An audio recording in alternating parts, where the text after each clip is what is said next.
And yeah, it's welcome everyone to the Geometry with Symmetries seminar. It's my pleasure today to introduce Jiayin Pan from the University of California at Santa Barbara. And he will be talking today about non-negative Ricci curvature, escape rate, and virtual abelianness. So thanks, Jiayin. Looking forward. Okay, so thanks for the invitation and thanks for the introduction. All right.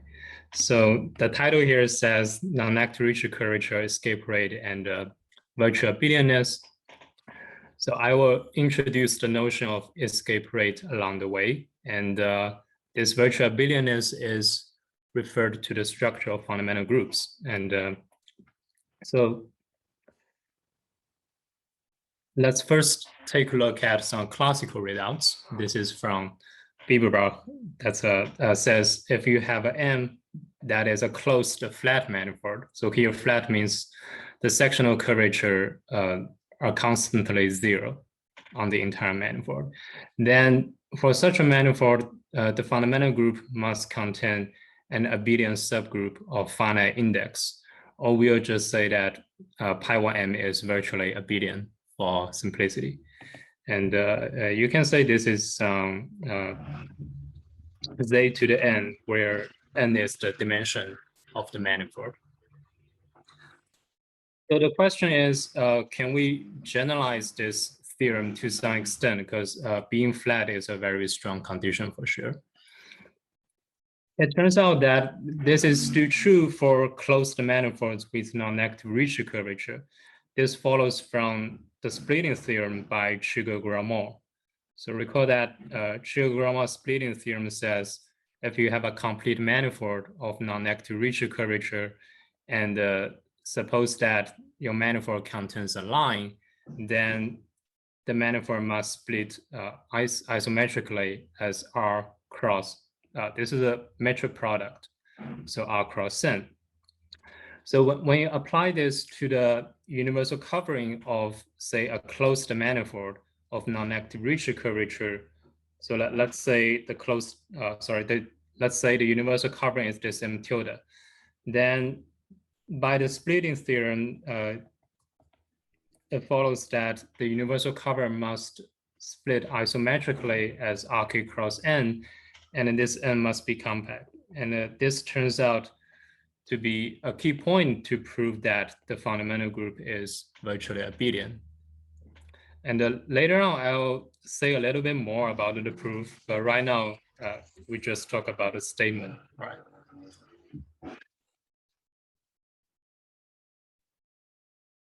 Yeah, just go on. No worries. I think there's some noise. We hear you right. Yeah. There's a little bit of noise outside. Sorry about that. But to me, it's coming out really well. So. Okay. All right. So this slide is about closed manifold, right? We're talking about a closed flat manifold. It's virtually abelian. Then closed manifold of non-negative Ricci is also virtually abelian. Then a natural question one can ask is, how about open manifolds? So here open means it's non-compact, without boundary, and complete. So let's first take a look at a stronger curvature condition, which is the non-negative sectional curvature.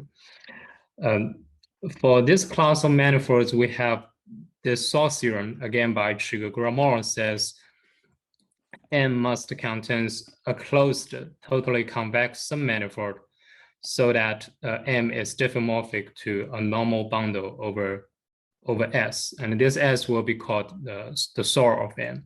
So here, totally convex means if you say pick any 2 points, X and Y in S, then any minimal geodesic will be still contained in S, right?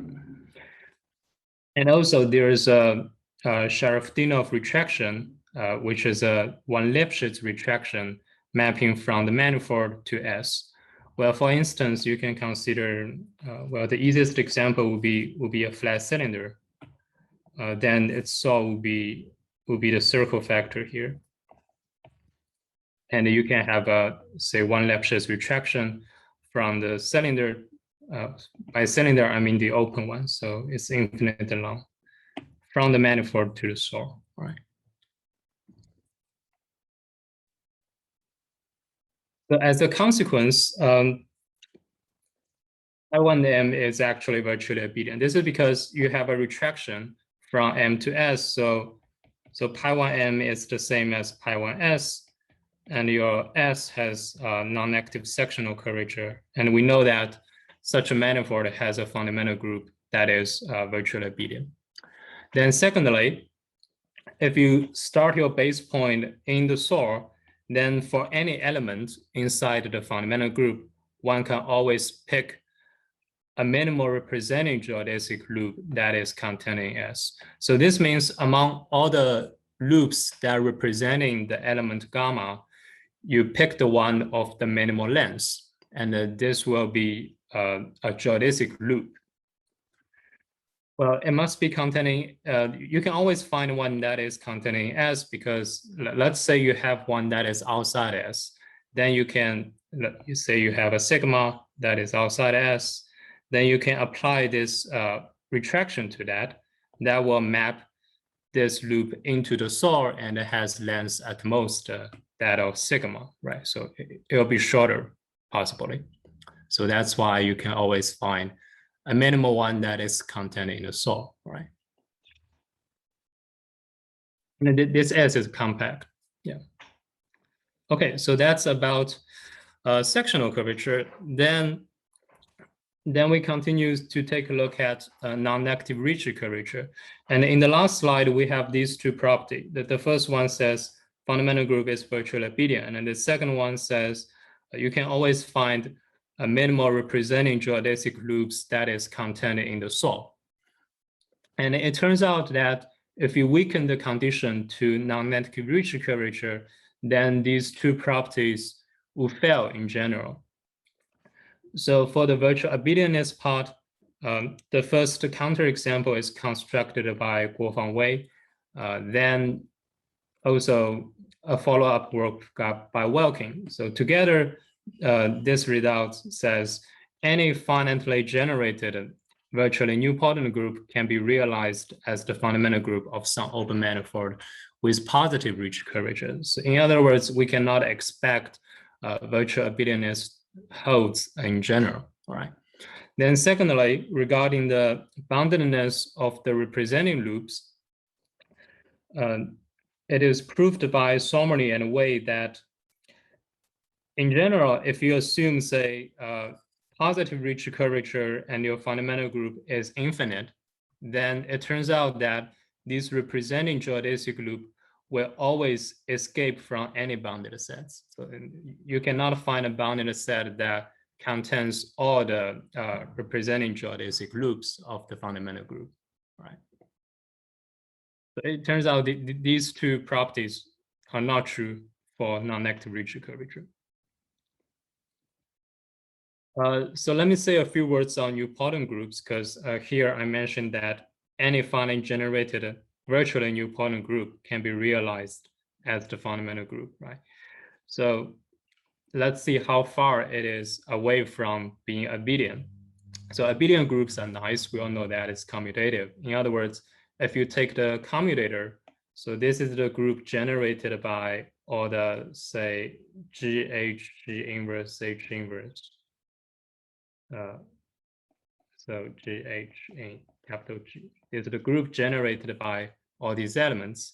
So abelian groups, if you take this commutator subgroup, it becomes the identity. So nilpotent groups are not commutative, but it is the best next thing. So if you take the commutator subgroup, that gives you, say, G1, then you do the commutator with G and G1, that gives you G2. And then inductively, you can define this Gi plus 1. So being nilpotent means at a certain point, Gk will be identity, right? So an example of such a group is the Hessenberg 3 group. So you take this, all the upper triangular matrices with 1 on the diagonal and integers on the upper triangular part. So this is not commutative. But if you take the commutator subgroup, so these two entry will become 0, and you only have a non-zero entry on the top corner, up top corner. And it turns out this is actually in the center of N. So if you take the commutator with N1 and N again, it will give you identity. So such a group, capital N, is nilpotent, but it is not virtually abelian. And by Wei's work, so this group, in particular this group, can appear as the fundamental group of some open manifold with positive Ricci. Okay, so conversely, conversely, before we have seen that any virtually finite generated virtually nilpotent group can be the fundamental group of some manifold, right? So conversely, if you assume your open manifold with non-negative Ricci curvature, then any finite generated subgroup of the fundamental group has at most polynomial growth. This is proved by Milno. Then by a readout from Gromov, which says such a group, such means polynomial growth, then it must be virtually nilpotent. In other words, you combine these things together, any finite generated subgroup of the fundamental group must be virtually nilpotent. And let me mention that it is conjectured by Milno that the fundamental group should be finitely generated if you assume the non-negative Ricci. Right. Okay, then later, Kaputsch-Welking, they generalized this theorem. So first of all, they dropped this finite generation assumption. So you can take the entire fundamental group. Then secondly, they found a bound, say a universal bound that only depends on a dimension, say capital Cn, for this nilpotent subgroup. So in other words, if you have an open manifold of non-negative Ricci curvature, then a fundamental group must contain a nilpotent subgroup of index at most Cn, right? Okay, so let me summarize everything so far in this table. So we are considering open manifolds with either non-negative sectional curvature or non-negative Ricci curvature. And for such a manifold, the fundamental group is always virtually nilpotent. So that's always true. But if you're asking virtually abelian, then that's only true for non-negative sectional curvature, and it's not true for non-negative Ricci. And we also see in that there's a escape phenomena. In other words, whether we can find a bounded set so that all the representing geodesic loops are contained in that bounded set. So for sectional curvature, it does not have this escape phenomena because all the representing geodesic loops are bounded in the saw, while for Ricci curvature, we have seen that under some reasonable conditions like positive Ricci curvature and an infinite fundamental group, then this escape phenomena will always occur. All right. So based on these readouts, we can naturally ask the question, if you have open manifold of non-negative Ricci, then on what additional conditions is the fundamental group virtually abelian? Or is this escape phenomena related to the structure of fundamental group? All right. So it turns out that the answer is yes. If you say, okay, I don't assume that, I require that all the representing geodesic loops don't escape. So this is the non-compact analog, compared to the closed manifolds.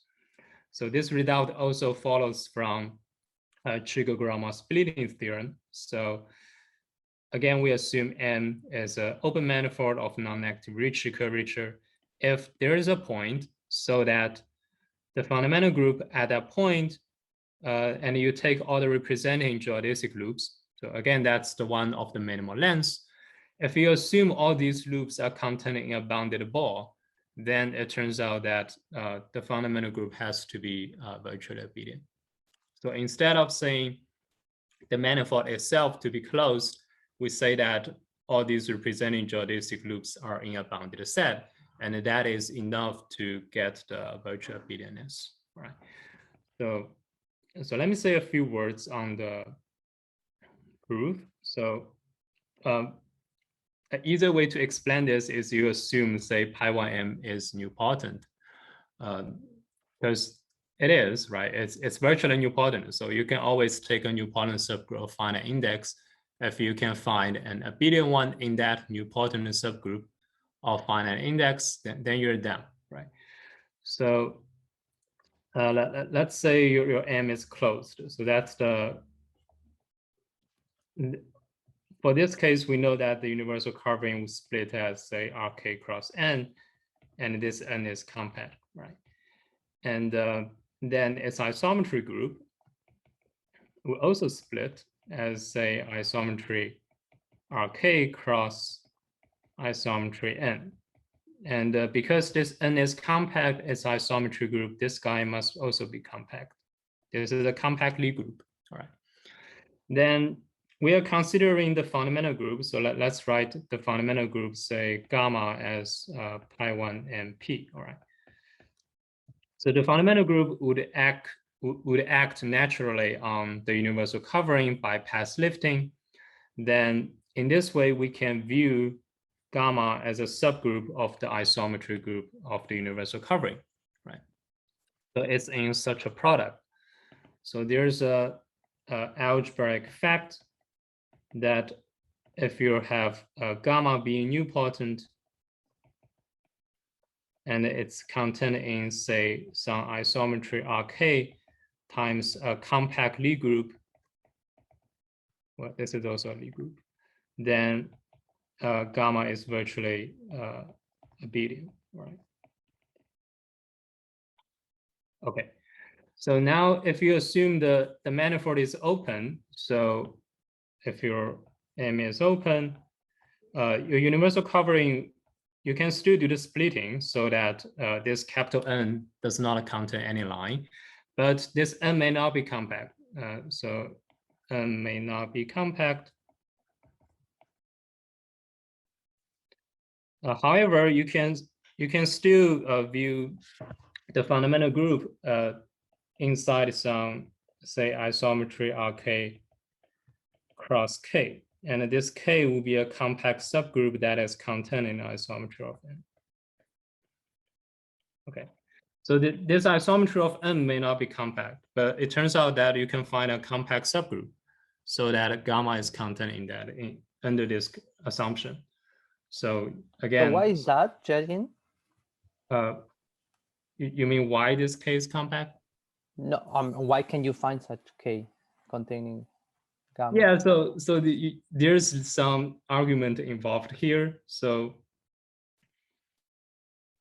I don't want to go into too much. Okay, no, that's all right. But is that where you use the loops are bounded, or? Yeah. These are this assumption is used. Okay. If you assume that all these loops are bounded, then these elements actually contain in some. I mean, this factor actually contains some compact subgroup. That's where this assumption is used. Yes. All right. Okay. Can I just ask a question? Yeah. So in fact, the Ricci curvature on N can be zero, the Ricci curvature? Yeah, it could be zero somewhere, yes. Well, we are doing the splitting, right? So if you're doing the splitting, so surely it will Yeah, but because actually I thought that the Ricci curvature is equal to zero just on the part on Rk, and outside Rk it should be positive. This is what I thought, but it's not the case. Would you say a question again? Okay, so in fact I thought that zero, so Rk is positive. That's why I'm asking. But I mean, Sorry, if N is Ricci flat, but it doesn't contain any lines, then you cannot split N could be Ricci flat, not containing any lines, so there is no Yeah. RK, right? So N could be Ricci flat, I guess. That yeah. Okay. Okay, so I'm gonna continue now. All right. Okay. Yeah, so we see that we have this non-compact analog, but we also know that this assumption is quite restrictive, right? And we know that in general, if you have positive Ricci, then these representing geodesic loops will always escape from any bounded set, so you cannot apply this. So a natural question is it possible to improve this readout, to weaken this assumption to some extent, right? Okay, now let's see some concrete examples, and we will also see how this escape phenomenon looks like, right? So this is example constructed by Nabnan and Bergerie. So here we are considering a closed manifold of non-negative Ricci. So say N with a Riemannian metric G0, then we can find functions FR at HR so that this double warped product has positive Ricci curvature when P is sufficiently large. So topologically, M is diffeomorphic to say RP cross N. So its fundamental group is the same as the fundamental group of N. And we know that the fundamental group N is virtually abelian, right? So in this construction, the fundamental group of capital M is always virtually abelian. And this is a picture of this doubly warped product with N, say, is circle, right? So here, the circle factors are here. And this HR has to be decaying, right? If you say N is a circle. So, I mean, the value of HR is more or less the diameter of the circle at distance R, right? Then FR is the diameter of these spheres, right? And let's say I start my point at here. So this is my base point P, and I want to find the minimal representing geodesic loops at this point, right? The fundamental group is just Z, right? So pi 1 M is Z, all right. So one loop that represents, say, element K inside Z would be I just go around this circle K times, right? But this is not the minimal one because the circles here are shorter, right? Has shorter lengths. So the shorter one is you can go into this end, then go K rounds here, then come back. So this one will have shorter lengths. Then say I just go around here K rounds. Right? So if you enlarge K, then this minimal representing geodesic will further take advantage of this thin end. So if you take an even larger K, so it'll go like this way and then goes back. So you can see that as K increases, this minimal representing geodesic loop will escape from any bounded set. It will go further and further into the end to shorten its length, right? So from this picture, or you say from this example, you can also see that how this escape phenomenon works, right?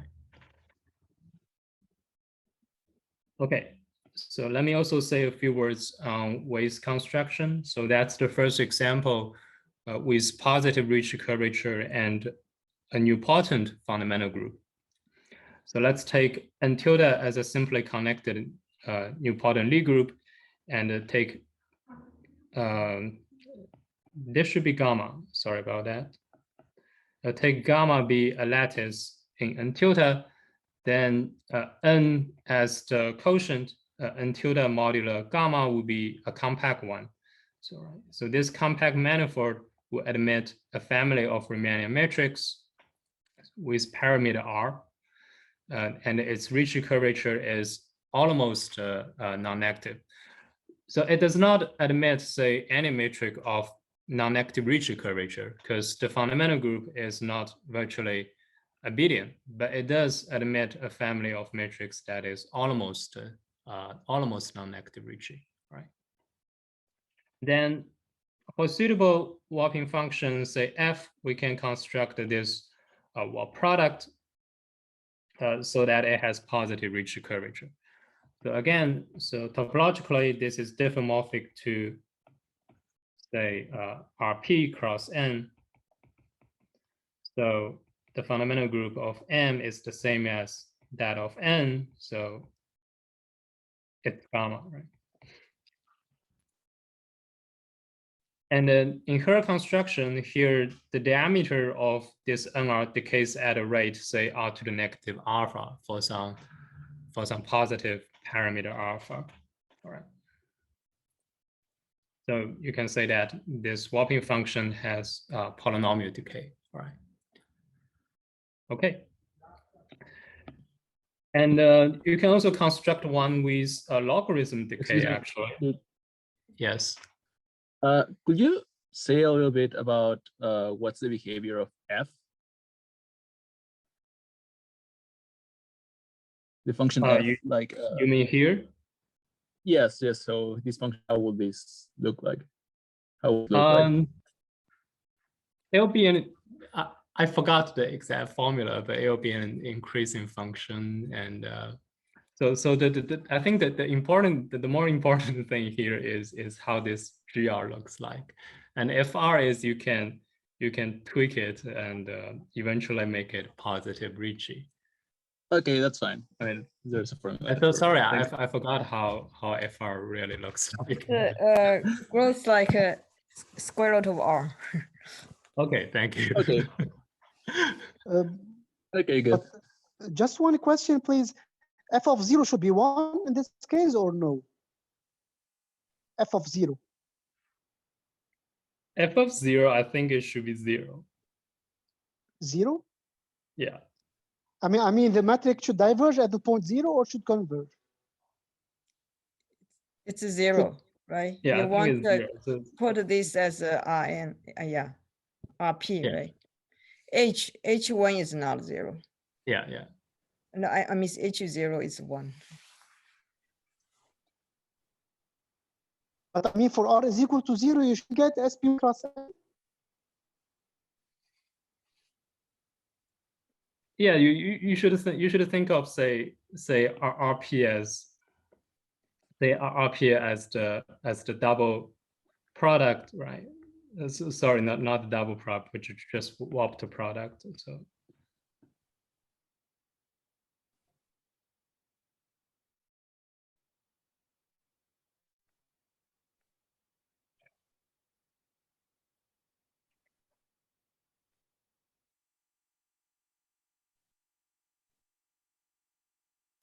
would I continue? Yes. Okay. Sorry, yes. Okay. Wait, I had a question. On the previous, at the end of the previous slide, yeah, the one before that, at the very end, you're talking about some sort of exponential growth, and you concluded polynomial growth. This slide before this one. Oh, here, polynomial growth, right? Oh yeah. So hit this one. No, the one just before the Nabonard-Bergeret example. Keep Here. going. Keep going. Keep going. Oh, this one. No, the one just before the Nabonard-Bergeret example. I think it's this slide. This is the one before the example. Yeah. Okay. So at that point, you said something about exponential growth less or equal r to the minus alpha, and you said so it's polynomial growth. I missed the detail. Polynomial growth, I mentioned it here. I'm talking about the diameter of this factor. It has polynomial decay. Mm-hmm. And did that follow from this exponential?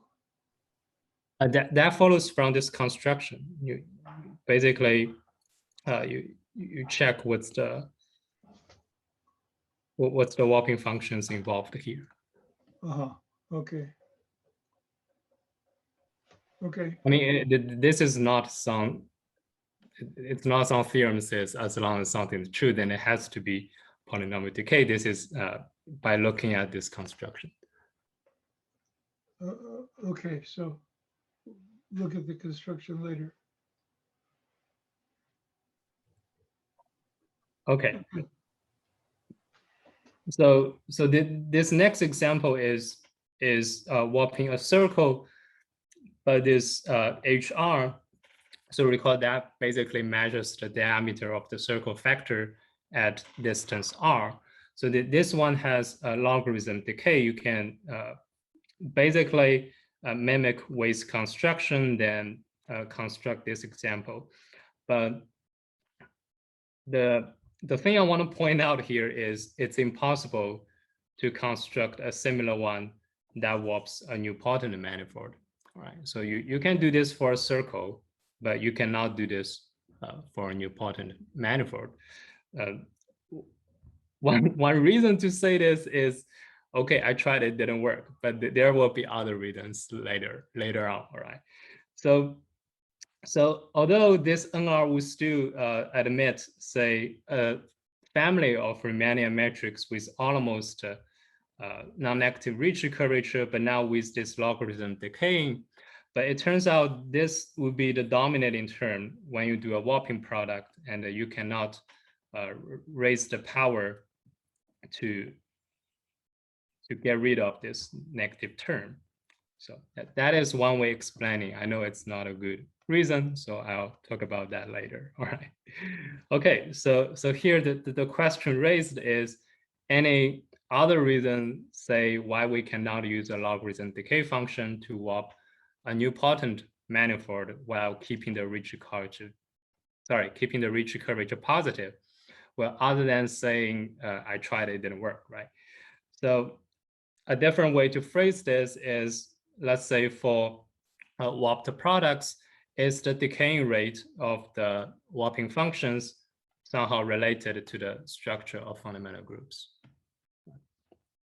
Because it seems that we can use say polynomial decay to warp a nilpotent manifold, but we cannot use a logarithm decay to warp a nilpotent one. Okay. So now I'm gonna introduce a notion which is mentioned before in the title, called the escape rate. So it's used to quantify the escape phenomena that we have seen in the previous example. So here, M is an open manifold with infinite fundamental group. So we define the escape rate as, say, the limit sup of size over length. So here, gamma are elements in the fundamental group, and the C gamma is a representing geodesic loop at your point P. So in other words, these are the ones of minimal length, right?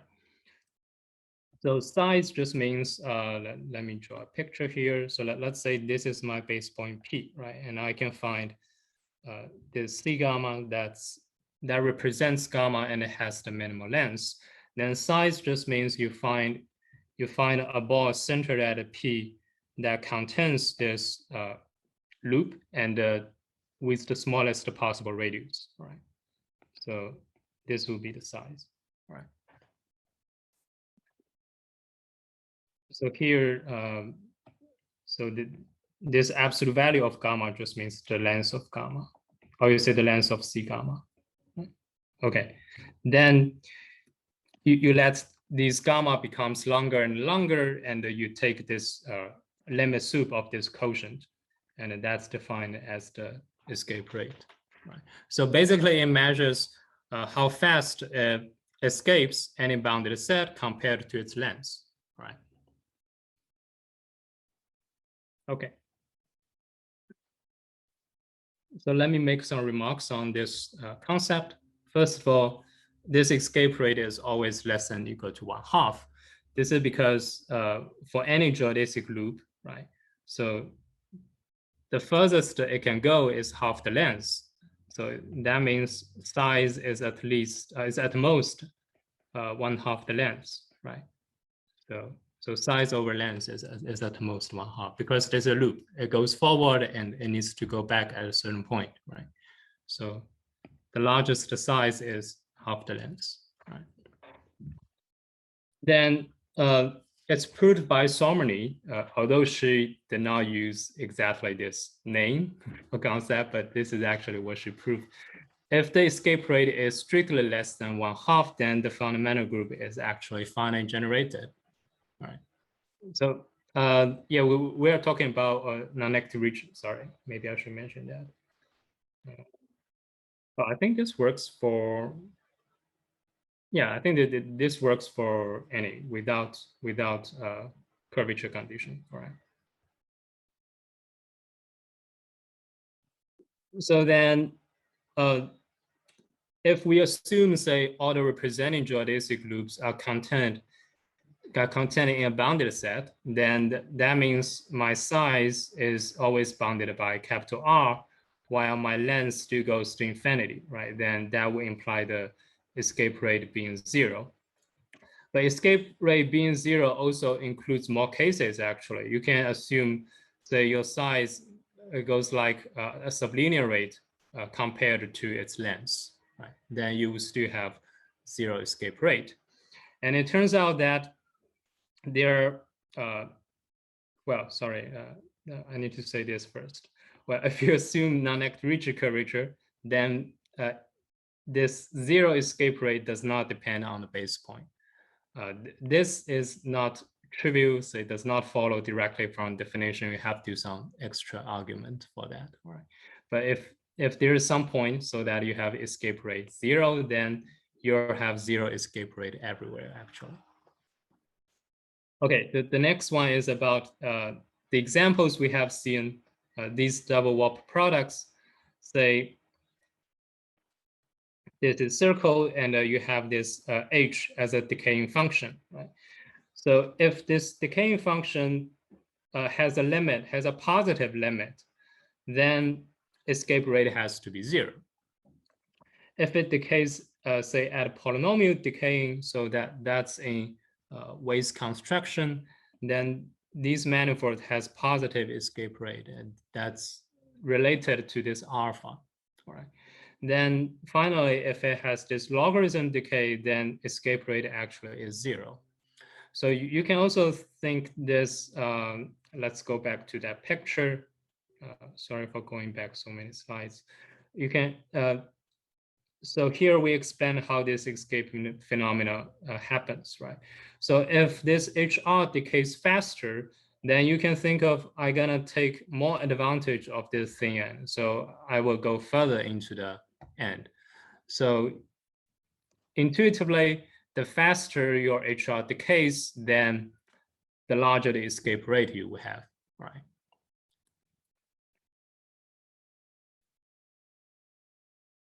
Okay. And in waste construction, actually, all these examples has escape rate away from 0. So you cannot tweak these warping functions so that it's arbitrarily close to 0, actually. Right? Okay, so now I can finally talk about the readouts. So the first one says,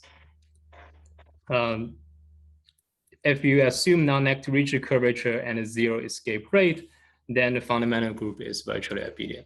So this generalized the non-compact analog that I mentioned before, right? We assume that all these loops are containing a bounded set, and now we allow them to escape. But as long as it escape in a slow way, then it's fine. It will still be virtually abelian. Then secondly, it also answers the question that why we cannot use logarithm decaying function to warp a nilpotent manifold, because logarithm decaying function means 0 escape rate, means virtually abelian, so you cannot warp a nilpotent one inside. Then later last year, I further improved this readout, showed that it turns out there's a gap there. So there's a universal constant, epsilon n only depends on the dimension, so that if the escape rate is less than epsilon n, then it is virtually abelian.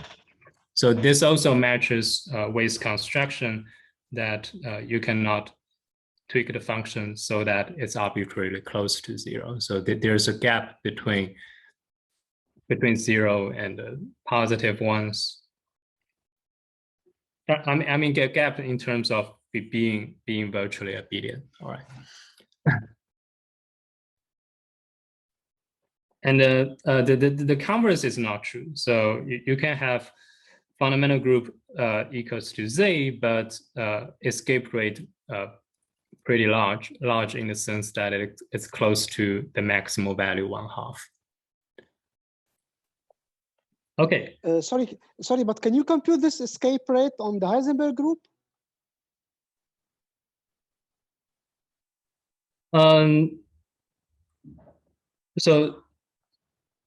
So for with construction, you can calculate that. Yes, it is true. But I mean, you by saying the Heisenberg group, actually you are calculating, say, the escape rate of this guy.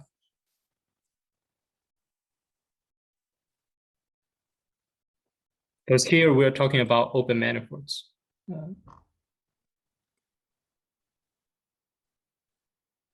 Okay, so you can see it as this, and then you can compute it. Okay, I see. Okay.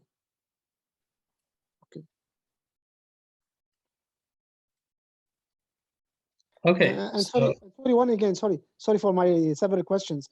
And for this epsilon n, do you know what is the limit when n goes to plus infinity?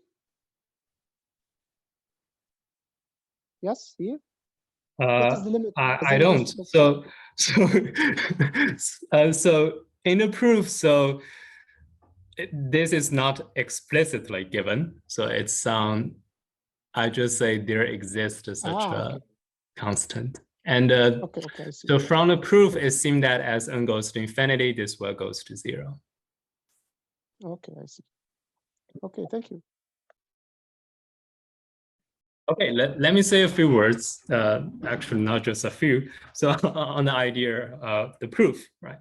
So the idea is, so that come back to Gromov. To study geometry at large, we can blow down the metric space or whatever space you're considering to get a so-called an asymptotic cone.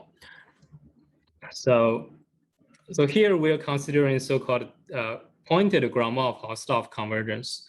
So here we have M with non-negative Ricci curvature, and I is a sequence to infinity.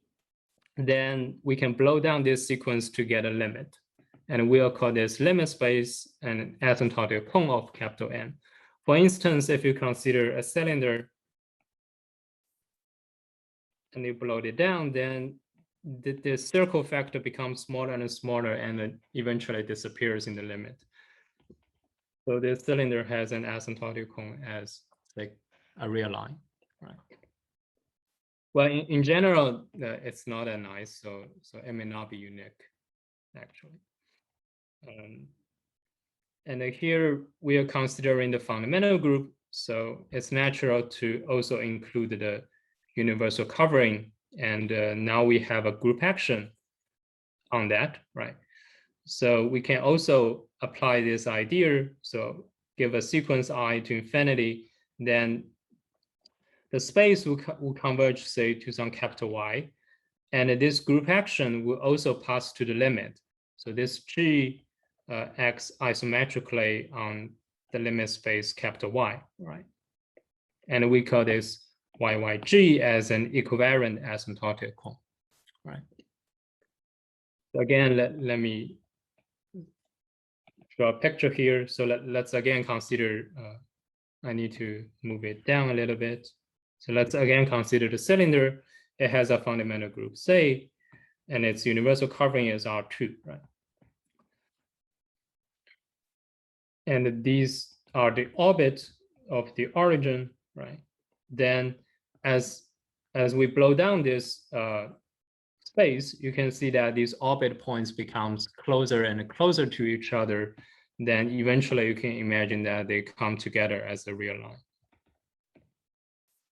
So the limit will be, say, R2, 0 with R action. So this R action translates vertically, where here is R2, 0 with Z action. All right. Okay. Okay. So now let me say a few words related to Gromov's work. Well, although I can present everything without mentioning that, but this actually serves and motivation. So here we have a closed manifold, and we can endure a very natural metric, say rho, on the fundamental group by setting that the distance between gamma 1 and gamma 2 is the distance between all two orbit points on the universal covering. And this rule will be by Lipschitz equivalent to any word length metric on gamma. And in Gromov's work, so where he showed that if a finite generated group of polynomial grows, then it has to be virtually nilpotent. One important step is, say, blowing down this sequence, but not this rule with the word length metric, and then that will converge to a limit space, which is a length metric space. And here you can also use this metric, this rho, or you can equivalently, you can blow down the universal covering as well. Then all these spaces will converge to the same limit, and among many other properties, it is a length metric space. Right? So the condition that guarantees the limit is a length metric space is this one. It's called the asymptotically geodesic. So let me say a few words on this definition. So asymptotically geodesic means, so this is my identity. This is my any element gamma. You should think of this gamma has a long distance away from the origin. Then for any epsilon positive, you can find S. So this S tells you, it's the step, tells you how long you can go every time, right? And so you go distance at most S every time, then eventually you reach gamma. Then this condition says the length you go this way is very close to the length you go directly from E to gamma, right? So when you blow everything down, you can think of this converges to a limit so that, say, this is my identity, this is an element, say, G infinity in the limit. Then for any epsilon, I can always find a way inside it so that it's close to the distance between identity and G infinity. So this is actually a way to say this is a length metric space, right? Yeah, so, well, as I mentioned, this assures that the limit is a length metric space if the limit exists. Then if you're considering an open manifold in our context, then this universal covering with gamma action converges.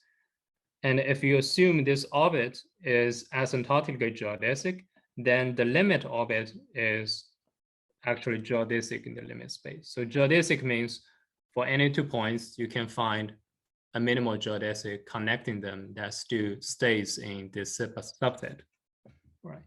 So here, this capital G comes from the limit of this guy. So capital Y, small y, capital G. So you have an orbit at this point, right? Okay. So it turns out that to get the limit is a length metric space, or you say in this context the limit orbit is geodesic, we can weaken the condition a little bit. So this is, although it looks quite long, but it's very similar to the one in the last slide, the asymptotically geodesic. The only difference is this line. So the only difference is this line. So instead of saying that you have an S epsilon works for works for any element gamma, here, so this capital R is the distance from E to, say, gamma. So here your distance is r. Then you have s epsilon r. That tells you how long you can go every time, right? So again, is you go this way, the orange way, and you go the blue way. They are almost the same, but now you require that this capital R over this every step goes to infinity. So instead of you have a S epsilon that works for any capital R, now you have a new parameter capital R in it. But as long as their ratio goes to infinity, when you blow it down, everything will still be fine. And you'll get the limit is a length metric space. All right. Okay, so now let's go back to zero escape rate, right? So we denote this omega m tilde gamma as the set of all equivariant asymptotic cones, right? And this theorem says all the following statements are equivalent. The first one is zero escape rate. Then the second one says for any asymptotic cone, that the orbit is geodesic in capital Y. So I somehow explained that, right? So, well, I didn't. Well, basically, escape rate being zero gives you this weakly asymptotically geodesic on your group with the orbit metric. Then from that, you can have all the limit orbits are geodesic. Then the third part says not only they're geodesic, but they're actually a metric products on RK cross Z, where this Z is compact. And the last one says not only is a geodesic and not only is a metric product, this Z is actually trivial. So it's actually, the orbit is always isometric to the standard Euclidean space on RK, right? Okay. So I have explained one implies the orbit is a weakly asymptotic geodesic, then that implies the limit orbit is geodesic. Then to get that from, say, to further get that it's a metric product, we need this Cheeger-Colding splitting theorem that works for Ricci limit spaces. Well, here Ricci limit spaces we applied to these asymptotic cones. If your asymptotic cone contains a line, then the space would split off this line isometrically, right? That generalizes the Cheeger-Gromoll splitting. Then secondly, we have this property that characterizes how geodesic subsets in a metric product looks like. So it says that if you have a subset in a metric product, say RK cross Y, and you suppose that this N is geodesic. Did I say it's geodesic? Oh, yeah. Suppose N is geodesic and it contains a slice of RK. Then this N must also be a product, actually. So what you do is you say that you consider that this N as, say, the limit orbit. All right, you should think of this as the limit orbit. Then you can do the splitting that applied to this orbit as well. So combining these things together, one can get that this limit orbit is actually a metric product and this Z is compact. If this Z is non-compact, then you can apply some trick to get a line. Then you can continue the splitting process, right? Then the technical part that I'm gonna skip is we can get rid of the compact factor by some critical rescaling argument. So once we know all of these asymptotic cones, the limit orbits are, say, RK cross compact thing, then we can further get rid of the compact factor, actually. Okay, then that means all these limit orbits are RK, right? So far we haven't said why that's related to the structural fundamental group. The logic is once we know, well, what happens at infinity, then we know what happens at a large scale. Then hopefully we can say something about the fundamental group. So here we take, say, a nilpotent subgroup, N of gamma of finite index. Well, we know that always exists, and we can consider this convergence, then this n correspondingly has a limit h, and this h, one can show that it acts as translation. So you take a nilpotent subgroup, then in the limit, it's just translations. Then you move back to manifolds at large. That means for any element gamma inside n, so this n is the nilpotent subgroup, right? And if you assume it has sufficiently large displacement at p, then at p it looks like an almost translation. So translation means translation just means this equals to 2, right? So d gamma square, say at 0, 0 is twice d gamma 0, 0, right? These are translation. That of square is just you move forward twice. But now it's not 2, but it's close to, you can say 1.9. In other words, so now we get that if you take a nilpotent subgroup, then it acts as almost translation at large scale, right? Okay, how that's related to the structural fundamental group is this slide. So in fact, if you take a discrete nilpotent group and assume it has a left invariant matrix so that it looks like translation, then this group has to be z to the k. So it cannot be, say, a torsion-free nilpotent that is not abelian. All right. So let me. It's not very hard to see this fact. Let's say you have the Hessenberg group, right? And then alpha beta. These can be any elements in. Well, we assume that this is not identity, I think. Then it has this commutator calculus. You can move this power air square to say alpha to the air and then beta to the air.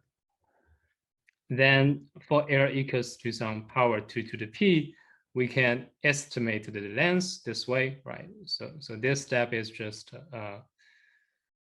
so this is alpha air, beta air, alpha negative air, beta to the negative air. So this is twice alpha air, sorry, I should say air times then alpha plus beta. Yeah, then you get this. But on the other hand, if you're using the property, right, gamma square looks like twice the gamma, then you can also calculate it this way. Now, you combine these two things together and you'll get a contradiction when p is sufficiently large, because let me use a different color. So this will be greater or equal than this. And this is not true when p is sufficiently large, because the length of alpha, beta, and the commutator between them are fixed numbers. And it turns out that if you assume, say, almost translation at large scale, then it is sufficient to obtain virtual abelianness as well. So you can see that this is some version of this fact, but weaken the condition in some sense. So we don't assume all the gamma satisfy this property, but we only assume, say, the one have larger displacement, and it's not really 2, it's say 1.9, but it'll be fine. You'll still have virtual abelianness. All right.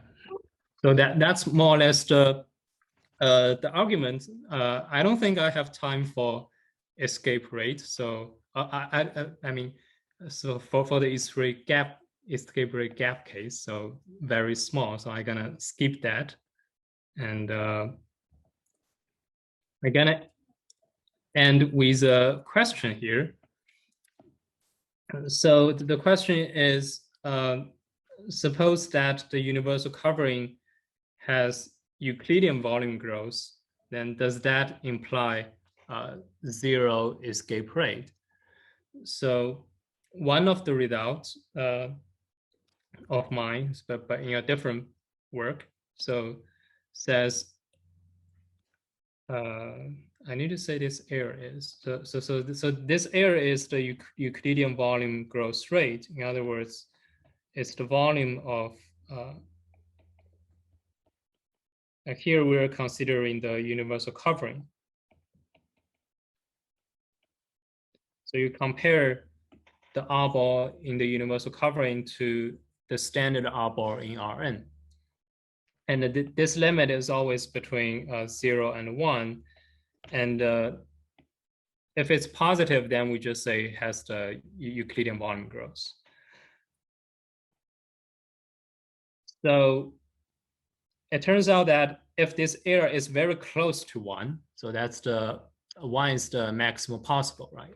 If it equals to 1, then the universal covering is just Rk, and sorry, it's just Rn, and your manifold is indeed flat. If it's very close to say 1, then actually the escape rate is 0.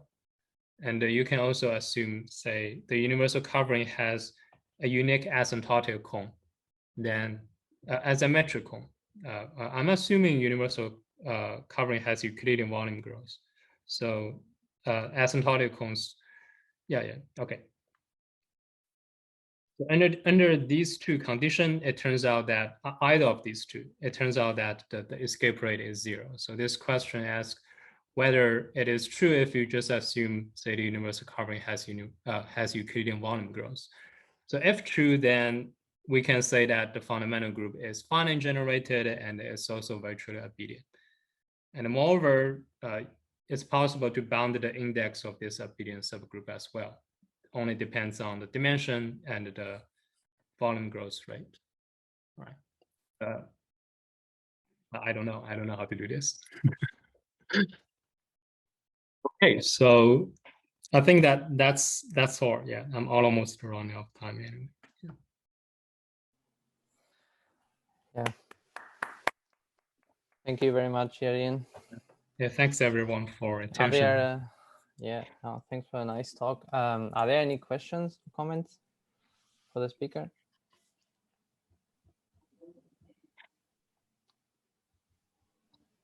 So just a very, very quick question. You said that the escape rate is always bounded above by a half, right? Yes. Is there rigidity for the equals 1/2 case? Or maybe you mentioned and I missed it, but. So in my understanding, so actually I don't know examples say with exactly 1/2.